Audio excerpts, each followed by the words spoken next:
Selamat pagi, assalamualaikum warahmatullahi wabarakatuh. Pada kesempatan kali ini saya akan menjelaskan ya bagaimana cara menganalisis klausa. Nah, kalau kita mau menganalisis klausa, itu nanti tetap kita harus menganalisis dari kategori kelas kata, kemudian fungsi sintaksis, kategori frasa, baru kemudian klausa. Oke, nanti akan ada 4 contoh kalimat. Kita mulai dari yang pertama ya. Ada kalimat mahasiswa Unipma mengikuti upacara bendera. Kita tentukan terlebih dahulu kategori kelas katanya ya. Mahasiswa ini nomina, Unipma nomina, mengikuti verba, upacara nomina, bendera nomina.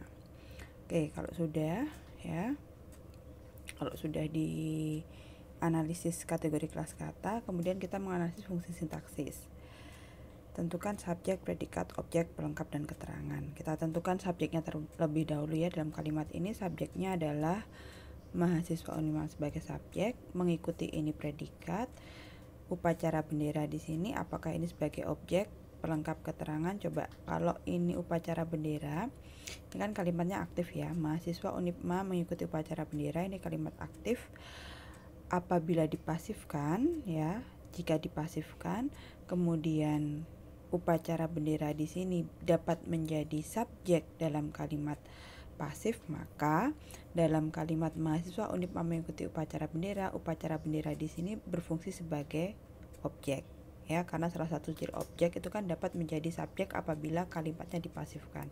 Sekarang coba kalimat ini saya pasifkan ya, ini kalimat pasifnya menjadi upacara bendera diikuti mahasiswa Unipma.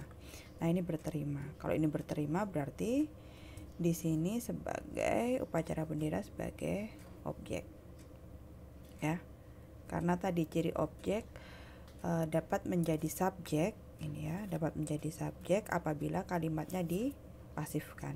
Diikuti itu kan pasif, ada di ya, berarti di sini menjadi sebagai objek ya dalam kalimat aktif. Oke, kalau sudah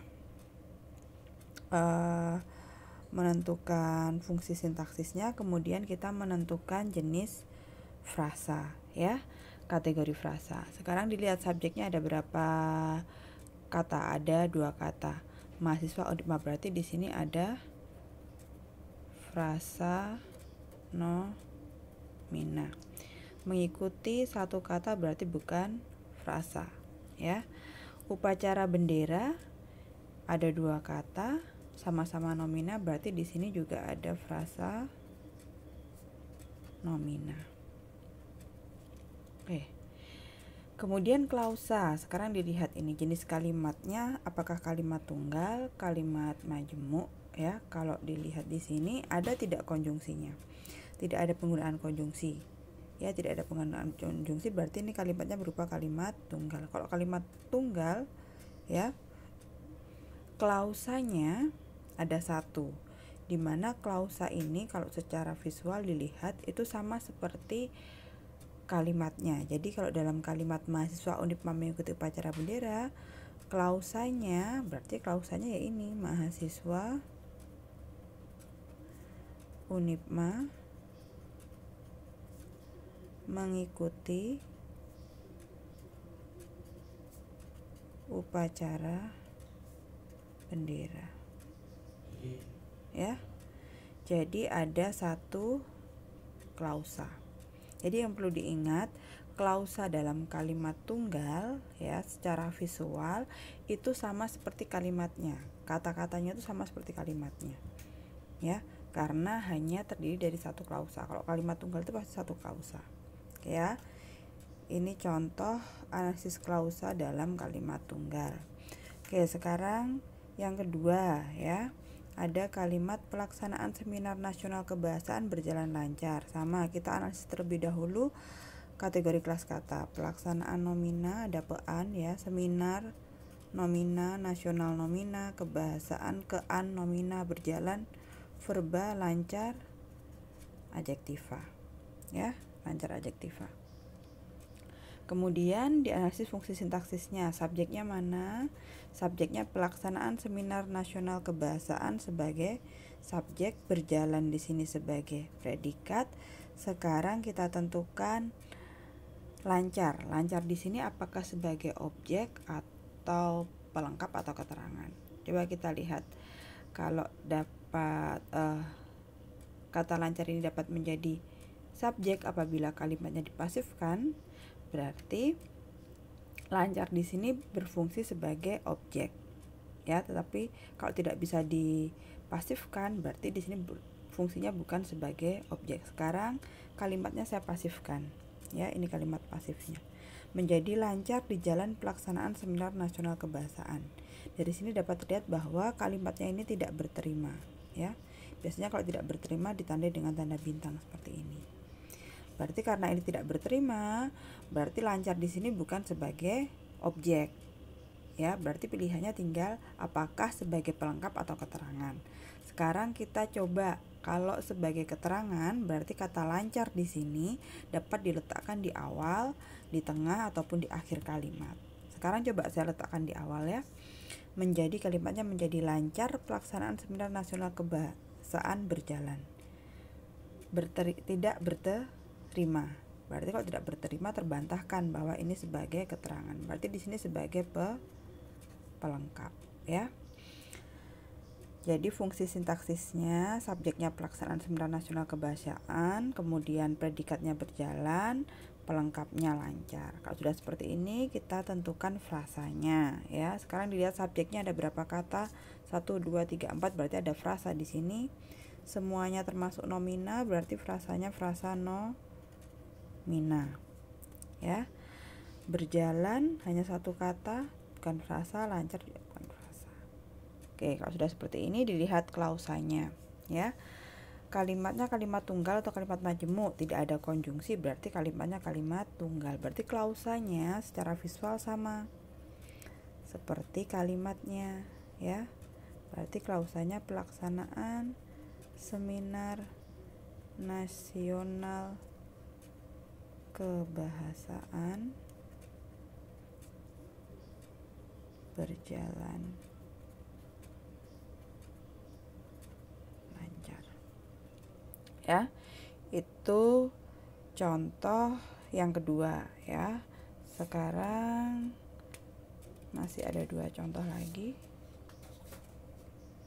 Contoh yang ketiga, kalimatnya, ya, ada kalimat Anita tidak bekerja hari ini. Sama, kita tentukan terlebih dahulu kategori kelas kata, ya. Anita ini nomina, tidak karena menerangkan bekerja, berarti di sini sebagai adverbia. Bekerja verba, hari nomina, ini pronomina. Kalau sudah seperti ini tentukan fungsi sintaksis. Sekarang dilihat, Anita ini subjek, tidak bekerja sebagai predikat, hari ini sebagai, kalau tidak sebagai objek, pelengkap keterangan, ya. Sekarang coba kita analisis apabila semisal kita melihat apakah hari ini sebagai keterangan. Kalau keterangan itu kan dapat diletakkan di awal, di tengah, di akhir. Sekarang coba saya uji, ya. Misal ini nanti dapat diletakkan di awal, di tengah, dan di akhir kalimat dan tidak mempengaruhi makna kalimat, maka hari ini sebagai keterangan. Sekarang coba saya letakkan di awal, ya. Hari ini Anita tidak bekerja, kalimatnya berterima. Anita hari ini diletakkan di tengah kalimat, tidak bekerja, kalimatnya pun berterima. Karena berterima, ya, dapat diletakkan, hari ini tadi dapat diletakkan di awal, di tengah, dan di akhir kalimat, maka hari ini fungsi sintaksisnya sebagai keterangan, ya. Oke, kalau sudah tentukan kategori frasa. Sekarang dilihat subjeknya ada berapa kata? Ada 1, berarti bukan frasa. Predikatnya ada 2 kata, tidak bekerja, ya. Inti frasanya ada pada kata bekerja, ya. Berarti ini frasanya frasa verba. Hari ini frasanya frasa nomina. Berarti ada 2 frasa, ya. Dalam kalimat Anita tidak bekerja hari ini ada frasa verba tidak bekerja dan ada frasa nomina hari ini. Kemudian klausanya dilihat ada konjungsi tidak. Karena tidak ada konjungsi, berarti di sini klausanya sama seperti kalimatnya, ya, kalimat tunggal. Klausanya Anita tidak bekerja hari ini. Oke, itu contoh yang ketiga. Sekarang contoh yang keempat ya. Ada kalimat hasil akhir penilaian sertifikasi dosen telah diumumkan kepala Kopertis ya. Sekarang kita tentukan kategori kelas kata ya, hasil nomina, akhir nomina, penilaian PAN nomina, sertifikasi nomina, dosen nomina telah, karena dia fungsinya sebagai menerangkan kata diumumkan, berarti di sini adverbia, diumumkan verba, kepala nomina, Kopertis nomina. Oke, kalau sudah, tentukan fungsi sintaksisnya ya. Subjeknya ini, hasil akhir penilaian sertifikasi dosen telah diumumkan predikat, kepala Kopertis apakah sebagai objek pelengkap keterangan. Coba kalimatnya, ini kalimatnya kalimat pasif, diaktifkan sekarang menjadi kalimat aktif. Kepala Kopertis telah mengumumkan hasil akhir penilaian sertifikasi dosen. Kalimatnya berterima, kalau berterima berarti di sini sebagai objek ya. Kalau sudah, tentukan kategori frasa.